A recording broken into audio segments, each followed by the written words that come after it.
এই বিজেপি সরকার তোমাকে ভারত সরকারের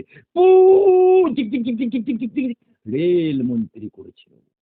মুসলমান পাড়ায় পাড়ায় মহল্লায় মহল্লায় গিয়ে কি বলেছিলে, এই দেখেন বামফ্রন্ট সরকার, এই দেখুন সাজার কমিটি, এই সাজার কমিটিতে মুসলমানদের চাকরি নেই, মুসলমানদের বাকরি নেই, এই দেখুন সরকারি চাকরিতে 2% চাকরি, এই দেখুন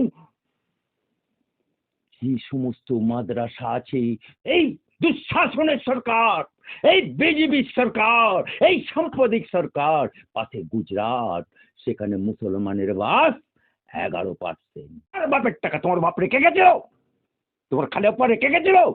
এ টাকা বাংলার মুসলমানের টাকা, এ টাকা বাংলার হিন্দুর টাকা, এ টাকা বাংলার সনাতনীর টাকা, এ টাকা বাংলার অধিবাসীর টাকা। 2026 সাল আনে দিয়ে বাংলার মুসলমানও তোমাকে তালাক তালাক তালাক করে দেবে।